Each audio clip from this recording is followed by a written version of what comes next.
오늘 우리가 다시 한번 묵상할 하나님의 말씀은 지난주 본문하고 같은 사도행전 2장 1절부터 4절까지 말씀입니다.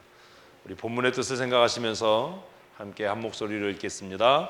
오순절 날이 이미 이르매 그들이 다 같이 한 곳에 모였더니 호련히 하늘로부터 급하고 강한 바람 같은 소리가 있어 그들이 앉은 온 집에 가득하며 마치 불의 혀처럼 갈라지는 것들이 그들에게 보여 각 사람 위에 하나씩 임하여 있더니 그들이 다 성령의 충만함을 받고 성령이 말하게 하심을 따라 다른 언어들로 말하기를 시작하니라. 아멘.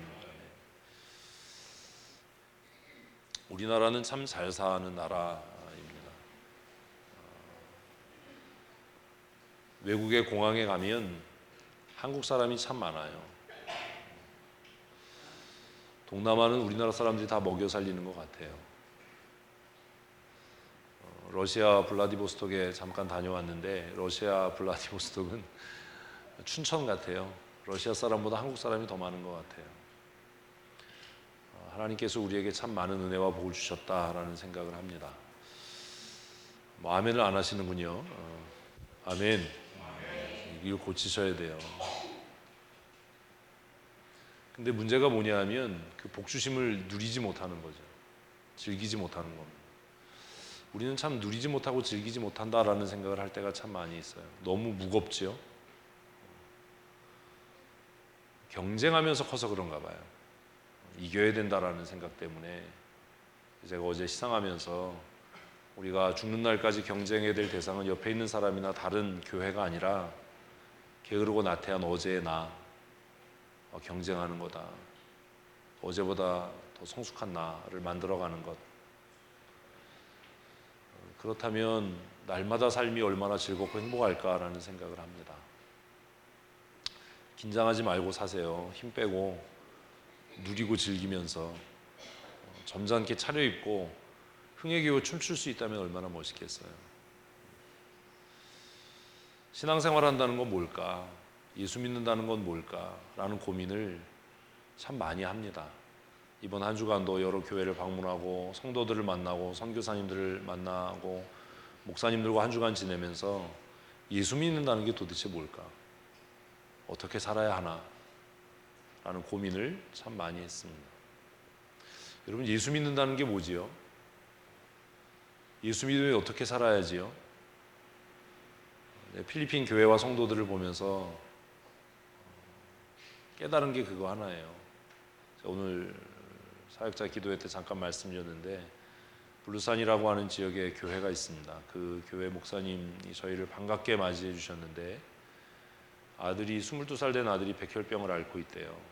마닐라에서 지금 그 사모님하고 함께 올라가서 치료받고 있다는데 그렇게 얘기하기 전까지는 그분이 그런 어려움 속에 있다라고 하는 것을 느낄 수가 없을 만큼 환하고 기쁘고 즐겁게, 돈이 없으니까 뭐 치료받는 것도 어렵겠죠. 그런 모습들을 보면서 과연 예수 믿는다는 게 뭔가 우리에게 그런 고민을 합니다. 고민해 보셨으면 좋겠어요. 도대체 예수 믿는다는 건 뭔가, 어떻게 살아야 되는가, 나는 신앙생활과 구원받은 기쁨을 즐기고 있는가. 성경은 우리가 언젠가 하나님 앞에 설 거라고 이야기합니다. 우리 다 하나님 앞에 설 겁니다. 예수 믿는다는 건 그날을 준비하는 것이고, 그리고 예수 그리스도 안에서 눈에 보이지 않는 하나님의 나라를 소망하고 사는 일이지요. 그렇죠? 그런데 하나님 나라를 소망하고 죽음 이후에 영광의 나라에 들어가기 위해서 살아가는 삶이 예수 믿는 삶의 전부일까? 성경은 그렇게 말하지 않는다는 겁니다.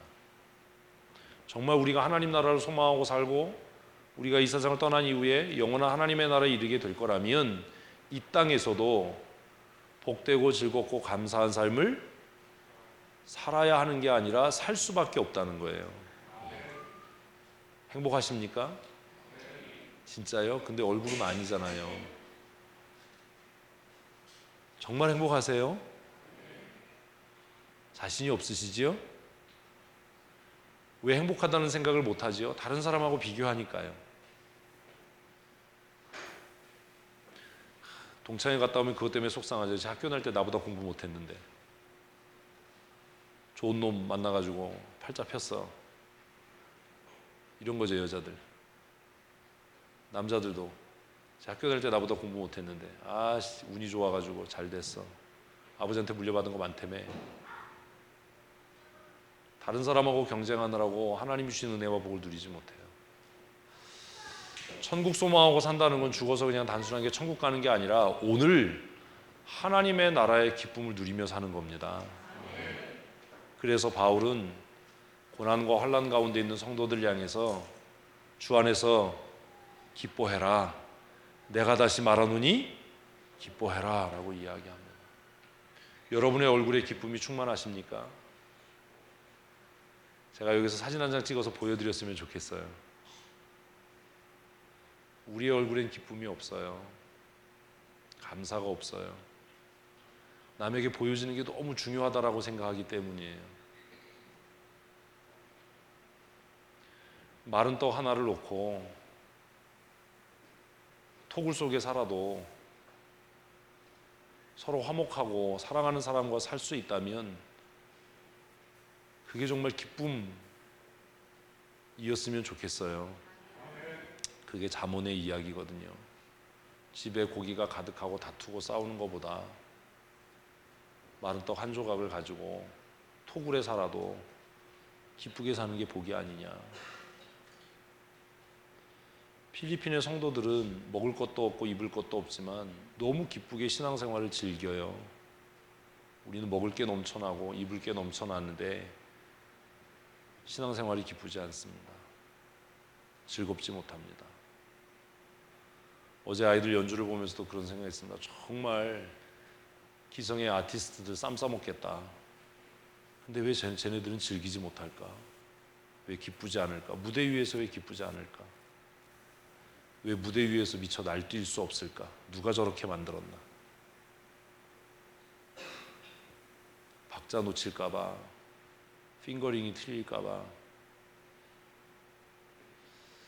그 경연에서 입상하지 못할까봐.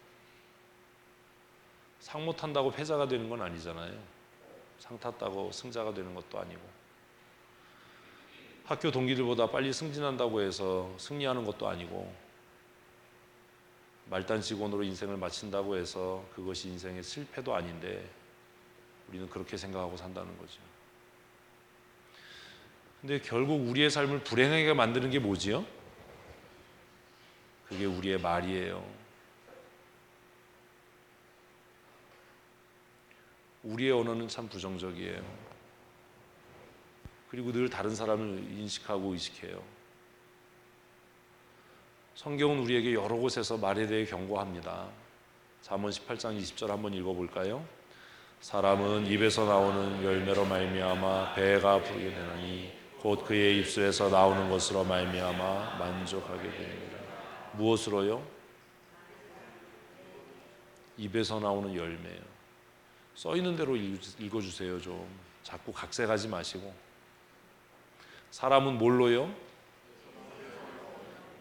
잠언 18장 20절은요 말을 뭐라고 표현하지요? 그 사람의 열매라고 얘기를 해요. 대화를 하다 보면 주제와도 관계없고 아무 의미도 없는 말을 습관처럼 하는 사람들이 있어요. 어떤 사람하고 얘기하면 그 사람은 늘 긍정적이고 기쁨이 가득한 말을 하는 사람이 있어요. 똑같은 상황에서도 의심하는 말, 불평하는 말, 경쟁하고 시기하는 말을 하는 사람이 있는가 하면 똑같은 상황에서도 위로하는 말, 적극적이고 도전적이고 진취적인 말을 하는 사람이 있어요. 자신의 말대로 그렇게 될 거예요. 근데 슬픈 게 뭔지 아세요? 당사자는 자기가 어떤 말을 구사하는 사람인지 모른다는 겁니다. 근데 아무도 그에게 그 얘기를 해주지 않아요. 왜지요? 그가 이제까지 들으려고 하지 않았기 때문입니다. 누군가 여러분에게 왜 이렇게 부정적으로 말해? 라고 이야기하는 것을 들은 적이 있으십니까? 제가 지난주에 얘기했잖아요. 제가 갑자기 무방비 상태로 왜 그렇게 빈정거리는 말투로 말해? 라고 이야기해서 굉장히 충격을 받았다. 저는 그게 충격이었어요. 아, 내가 그랬나? 내 본심은 아니었는데 내 표현이 잘못됐나? 그래서 갑자기 기분이 확 우울해졌어요. 아, 고쳐야지.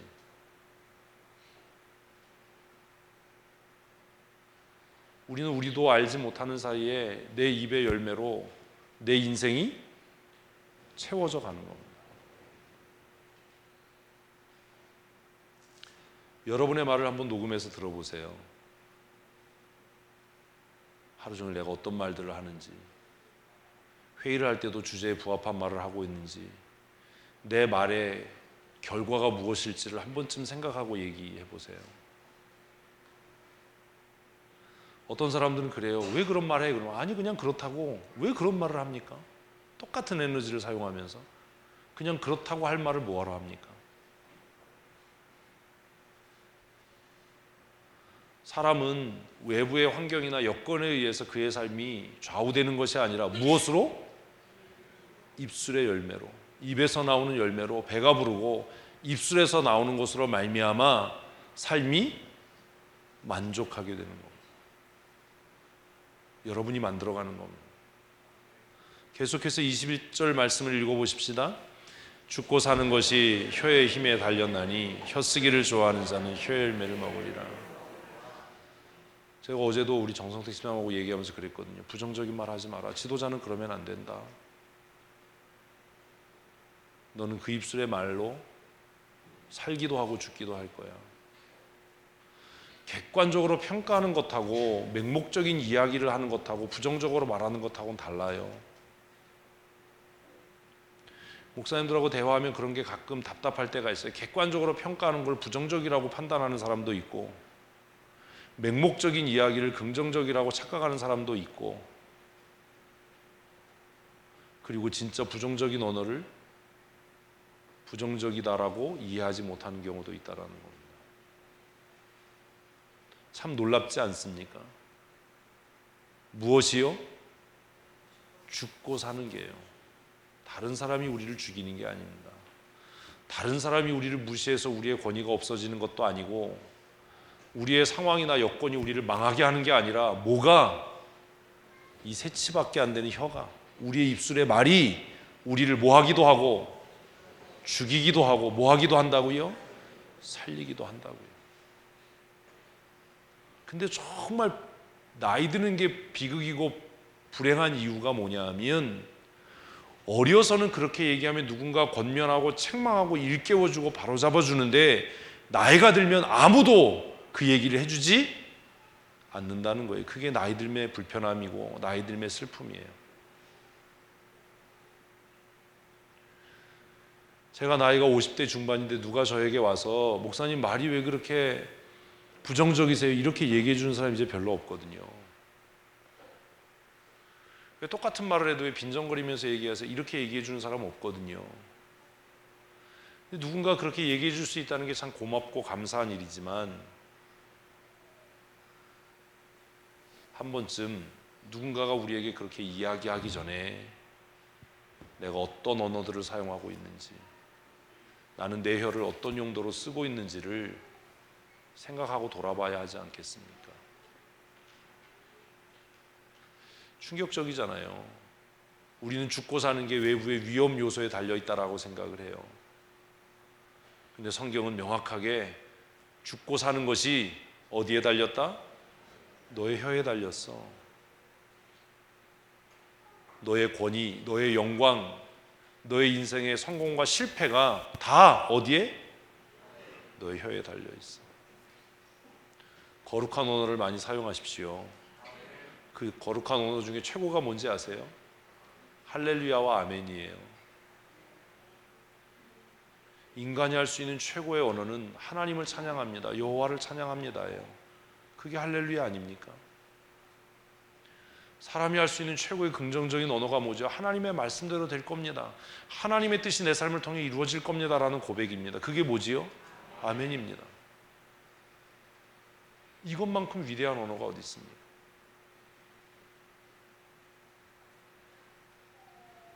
다른 사람이 나를 해치거나 망하게 하거나 죽이는 게 아닙니다.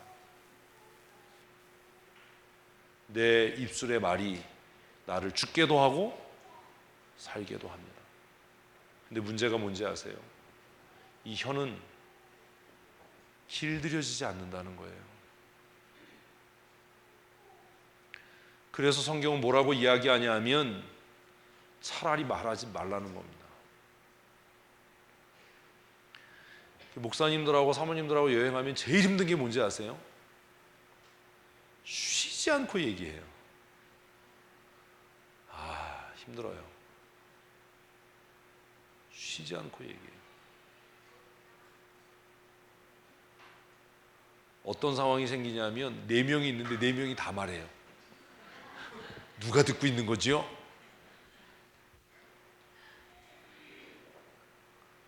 피곤해요. 정말 피곤하거든요. 근데 말을 가만히 들으면 또 짜증나요. 왜?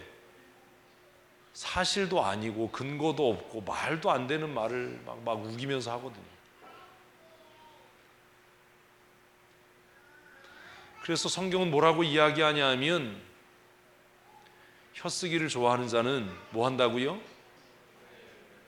네 혀의 열매를 먹을 거야. 이 말은 뭐예요?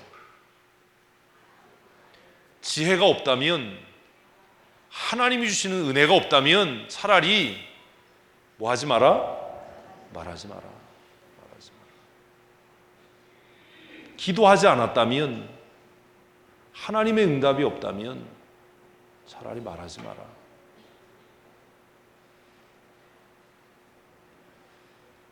사랑하는 성도 여러분, 날마다 입술의 열매로 풍성한 은혜의 삶을 사시는 성도들 되십시다. 말씀드린 것처럼 야고보 사도는 야고보 3장 8절에서 이렇게 이야기합니다. 같이 읽습니다. 혀는 능히 길들일 사람이 없나니 쉬지 아니하는 악이요 죽이는 독이 가득한 것이라. 명확하지 않으면, 내 말이 하나님의 말씀과 일치하지 않으면 뭐 하지 않는 게 나아요? 말하지 않는 게 나아요. 설교도 그래요. 설교는 더해요, 사실. 하나님께서 내게 주신 말씀이 아니라면 성경 본문 읽고 끝내는 게 나아요. 제가 교회를 비워서 수요기도회, 금요기도회, 새벽기도회 이렇게 맡기는데 그걸 뭐 지식으로 어떻게 해보겠다 이런 위험한 생각하지 마십시오.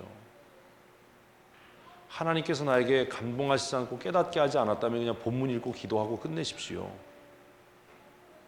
그게 제일 안전한 겁니다. 혀는 누구도 길들일 수 없습니다. 이게 비극인 거죠. 그러면 자연인 상태에서 우리가 말하는 건 다 뭐예요? 다 죄예요. 왜? 우리는 다 죄의 본성을 가지고 태어났거든요. 그것을 성경은 신학적으로 원죄라고 이야기합니다. 그래서 우리는 입술을 열면 뭐해요? 시기와 악독과 거짓말을, 제가 그 얘기 하잖아요. 이런 말 하는 거 들으면 기분 나쁘시고, 입만 열면 거짓말한다. 근데 그게 특정한 사람을 향한 게 아니라 우리는 원래 그래요. 우리는 입만 열면 뭐해요? 거짓말해요. 어떻게 거짓말이요? 나에게 유리한 쪽으로요. 연막을 뿌리잖아요. 뭔가 뒤에 술을 하나 놓고 얘기하는 사람들이 많잖아요. 제가 가끔 그러거든요. 저렇게 얘기한 이유가 뭔지 알아? 뒤에 계산이 있는 거야. 근데 더 놀라운 건 이게 준비되지 않고 계획되지 않아도 그냥 자연스럽게 나온다는 거죠. 사람의 혀는 길들여지지 않는다라고 성경이 이야기합니다. 그럼 어떻게 해결하지요? 어떻게 우리의 삶이 하나님의 나라에서 영광과 복이 아니라 이 땅에서도 복된 삶을 어떻게 살아가지요? 길들여지지 않는 혀를 어떻게 해야 되지요? 뽑아버리나요? 아멘. 예배 끝나고 만나자. 예수님도 누가복음 6장에서 이렇게 말씀하셨어요. 읽어보십시다. 선한 사람은 마음에 쌓은 선에서 선을 내고 악한 자는 그 쌓은 악에서 악을 내나니 이는 마음에 가득한 것을 입으로 말함이니라. 결국 그 사람의 말은 실수가 아닌 거예요. 우리는 말 실수했어요 라고 얘기하는데 그 실수가 아닌 거예요. 뭐예요? 그 그 사람 마음에 가득한 것이 표현된 거예요. 실수처럼 얘기되고 나는 말 잘못해요, 나는 말하는 게 훈련되지 않아서 그래요 라고 얘기하지만 아니에요. 성경은 뭐라고 얘기한다고요? 그 마음에 쌓은 미련, 그 마음에 쌓여있는 교만, 그 마음에 쌓여있는 부정적이고 악한 생각들이 내가 정신줄을 잠깐 놨을 때 그냥 무엇으로 여과되지 않고 툭, 내가 말실수했어요. 말실수가 아니라 그게 그냥 그 사람의 본질이었어요.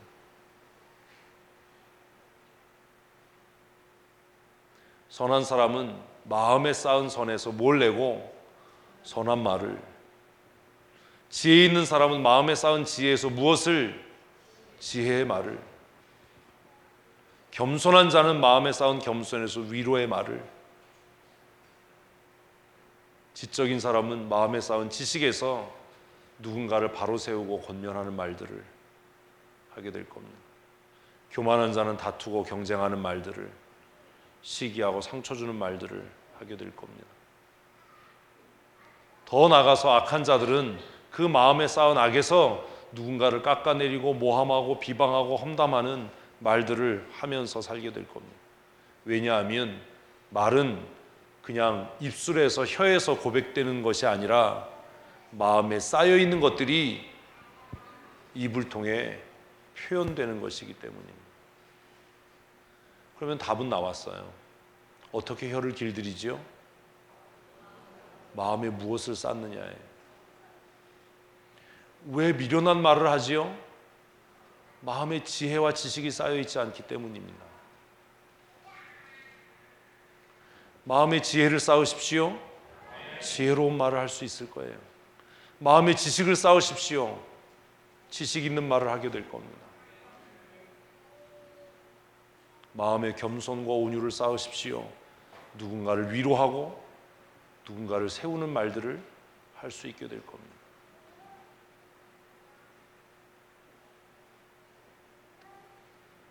사도행전 본문으로 돌아가십시다. 사도행전 본문으로 돌아가면 지난주에 이어서 누가는 성령의 강림을 3절에서 이렇게 표현했습니다. 같이 읽습니다. 마치 불의 혀처럼 갈라지는 것들이 그들에게 보여 각 사람 위에 하나씩 임하였더니. 성령의 강림을 누가는 상징적으로 무엇과 무엇을 가지고요? 불과 혀로 표현했어요. 2절에서는 급하고 강한 바람으로 표현을 했습니다. 3절에서는 불의 혀처럼이라고 이야기하며 불의 혀처럼 갈라지는 것이 각 사람들 위에 하나씩 임했다라고 성경은 이야기합니다. 왜 누가는 성령의 강림을 이렇게 상징적인 언어로 표현했을까요? 제가 생각할 때 누가는 성령의 기능을 아마 이렇게 표현한 것 같습니다. 어떤 기능이요? 불로 태워 정결케 하는. 지난주 했잖아요. 그리고 우리의 길들여질 수 없는 혀를 대체하고 대신하는 새로운 혀를 하나님께서 우리에게 주시는 것을 상징하기 위해서 이렇게 차용해서 표현했다라고 저는 생각합니다. 그리고 더 중요한 것은 그 성령이 공동체적으로 임재했을 뿐만 아니라 어떻게 해요?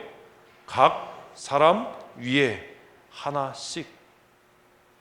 각 사람 위에라고 하는 말도 각각이라는 뜻을 갖고 있는데 거기에 하나씩이라는 말을 더해서 성령의 충만은 어떻다? 개인적이다.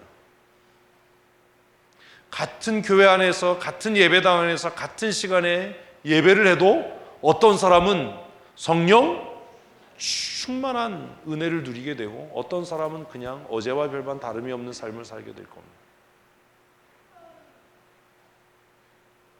어제보다 오늘이 더 성령 충만한 하나님의 사람이 되셨으면 좋겠습니다. 하나님, 저 사람 방언으로 기도하는데 왜 나에겐 그런 은사 안 주세요? 이런 쓸데없는 기도하지 말고 하나님, 어제의 나보다 더 성숙한 믿음의 사람이 되게 해주십시오. 아멘. 어제의 나보다 더 신실한 하나님의 사람이 되게 해주십시오. 어제의 나보다 더 성숙하고 더 지적이고 더 지혜로운 하나님의 사람이 되게 해주십시오. 어제는 누군가에게 무엇을 보이고 증명하기 위해 살았다면 오늘은 내 기쁨과 하나님의 영광을 위해 살아가는 하나님의 사람으로 살게 해주십시오. 목사님들 중에도 성도들 중에도 다른 사람에게 보여지는 것 신경 쓰다가 자신의 삶이 불행해지는 경우를 많이 보게 됩니다. 특별히 우리나라의 관혼상제가 그렇습니다. 다른 사람에게 보여지는 게 뭐가 그렇게 중요합니까? 내가 기쁘면 되지. 우리는 다른 사람에게 잘 보여지려고 하다가 싸우고 다투고 슬퍼져요. 너무 웃기잖아요. 그렇죠? 정말 내 기쁨과 내 감사를 위해서 우리가 그 일을 합니까? 장례식 하다가 싸워요. 왜요? 다른 사람에게 어떻게 보여질까? 이것 때문에요. 정말 기쁘고 즐거워야 할 결혼식 하다가 싸워요. 왜요? 내 기쁨이나 내 만족이나 내 감사는 없고 어떻게 보여질까? 어떻게 비춰질까? 누가 어떻게 생각할까? 이거 하다가 싸워요. 결국 자신의 삶을 지옥으로 만들어버리는 겁니다. 보여지는 게 뭐가 중요합니까? 내가 행복하면 되고 내가 만족스러우면 되고 내가 기쁘면 되지요. 그치요? 우리 신앙생활도 그렇잖아요. 남에게 보여지는 게 뭐가 그렇게 중요합니까? 내 안에 구원의 기쁨이 충만하고 구원의 감사가 풍성하면 그것으로 된 것 아닙니까? 아멘을 안 하는 거 보니까 아닌가 봐요. 그랬던 사람이 다윗 아닙니까? 남들이 뭘 하고 조롱하든지 남들이 어떻게 보든지 하나님의 언약궤가 성전 안으로 들어온다는 것, 내 성 안으로 들어온다는 것이 너무 기쁘고 즐거워서 덩실덩실 춤추었던 다윗. 다른 사람이 어떻게 보느냐가 뭐가 그렇게 중요하냐라는, 내가 구원받았으면 됐고 내가 하나님의 은혜 안에 거하면 되는 것 아닙니까? 누군가의 사랑이 나를 충만하게 하고 그 사랑의 기쁨이 나를 감사하게 하고 황홀하게 하면 되는 것 아닙니까?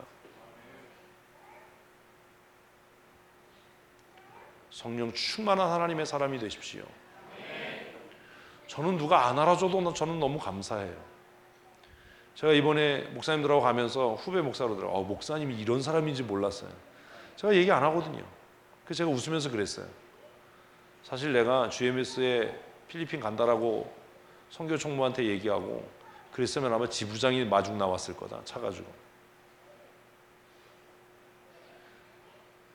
노회장 목사님 모시고 갔는데 아무런 준비가 안 돼 있어서 제가 김낙근 목사한테 그랬어요. 노회장 목사님 두리안 좋아하시는데 이래서 되겠냐?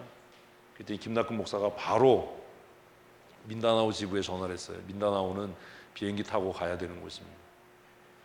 민다나오 지부에서 지부장이 두리안을 사서 까서 팩에다 포장을 해서 비행기로 보냈어요. 김낙근 목사가 저희하고 레가스페에 있으니까 마닐라에서 그 카고를 받을 사람, 화물을 받을 사람이 없잖아요. 다시 또 후배한테 전해서 공항 가서 찾아와라. 여러 선교사가 고생을 했죠. 그래서 그 후배 선교사가 공항 가서 화물 찾아다가 김낙근 목사님 집에다가 쫙 차려놨어요. 노회장 목사님하고 임원들이 아주 맛있게 잘 먹었습니다. 후배 목사가 그러더라고요. 목사님이 이런 사람인지 몰랐대요. 내가 아무 말 안 하니까 그러는 거야. 나 사실 좀 GMS는 힘이 있다. 내가 한마디 하면 지역 대표들이 그냥 사실 중요한 건요, 누가 나를 어떻게 보느냐가 중요하지 않아요. 진짜 중요한 건 내가 나를 어떻게 평가하고 생각하느냐예요. 성령으로 충만하십시오. 누구에게 보이기 위해서 신앙생활 하지 마십시오. 우리 그럴 때 있잖아요. 이번 주간 기도회인데 혼자 기도할 땐 기도도 안 해요. 그러다 누가 옆에 오면 그때부터 뭐 해요? 엄청 열심히 기도해요. 그런 위선이 어디 있어요? 혼자 있을 땐 찬송도 안 해요. 그러다 누가 주위에 오면 그때부터 막 열심히 찬송해요. 하나님을 찬송하는 게 아니잖아요.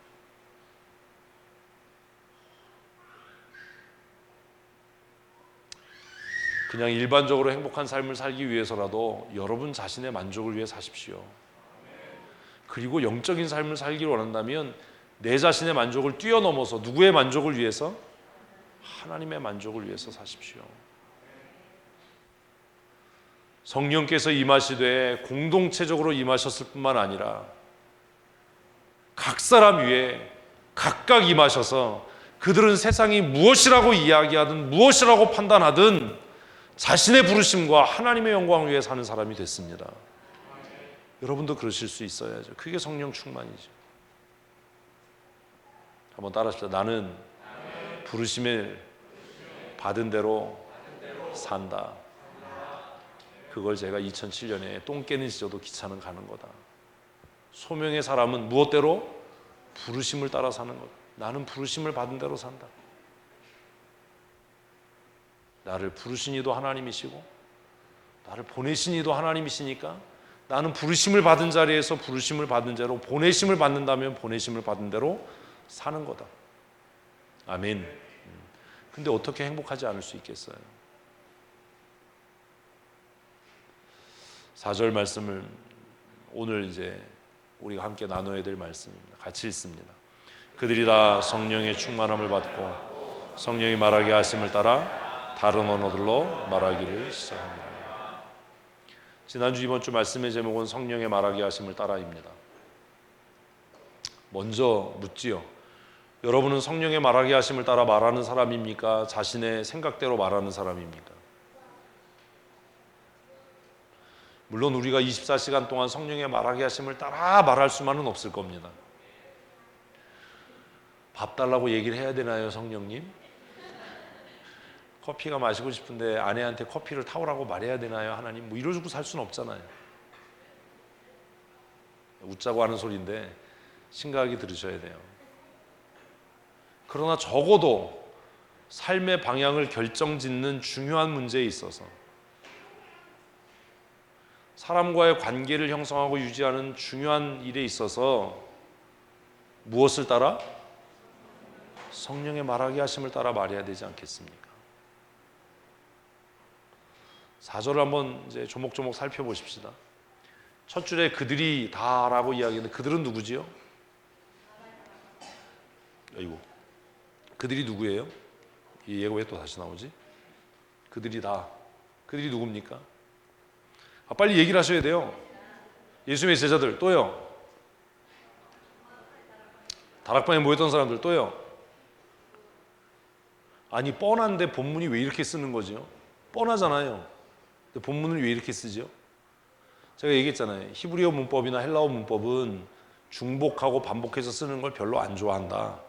이 문법이 영어로 그대로 들어와서 영어에서도 중복되게 쓰는 것 안 하지요.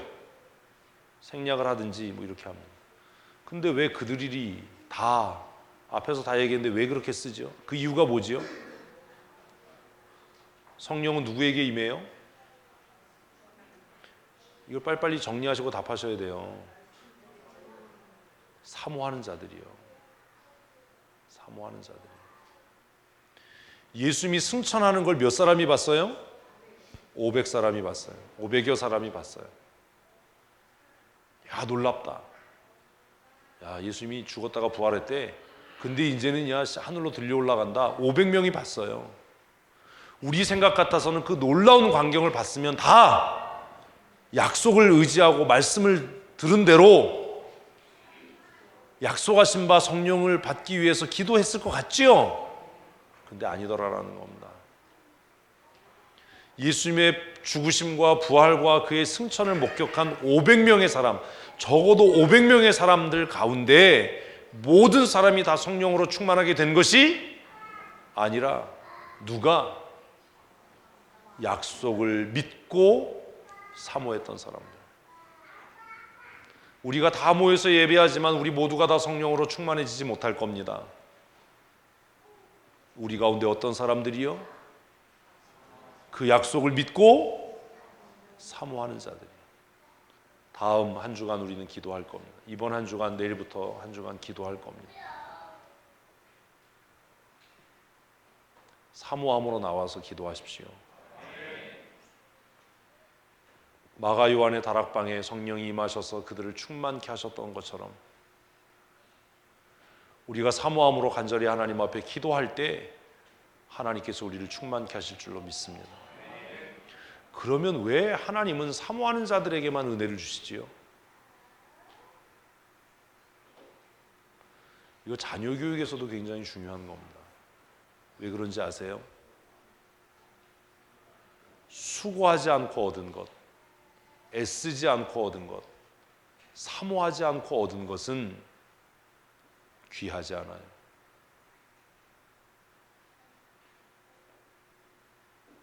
이해되십니까?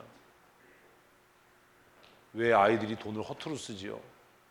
저는 잘 이해가 안 되는 게 있어요.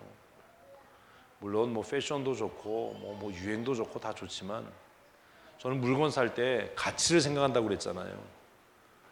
저는 원가를 생각하거든요. 원가. 구두 한 켤레 만드는데 원가가 얼마일까요? 2만 원을 안 넘어갑니다. 아무리 좋은 브랜드 메이커라도 저는 그래서 뭐 10만 원 넘어가거나 20만 원 넘어가면 구두 절대로 안 삽니다.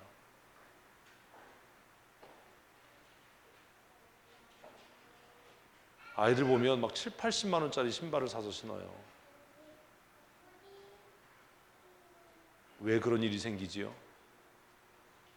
가치를 모르는 겁니다. 왜 가치를 모르지요? 수고해서 얻지 않았거든요. 귀하지 않은 겁니다. 아이들 물건 막 버리고 다녀요. 왜 그러지요? 제가 그런 얘기합니다. 회에 교회 짓는 거 조심해야 된다. 이번에도 또 그래서 내가 그런 얘기 하지 마. 경고를 했어요. 농담처럼 얘기하지 마. 그 교회 성도들이 작정하고 기도하고 자신들이 헌금하고 수고하고 애쓰지 않고 지어진 교회는 은혜와 복이 아니다. 수고하지 않고 얻어진 건 은혜가 아니라 뭐예요? 저주.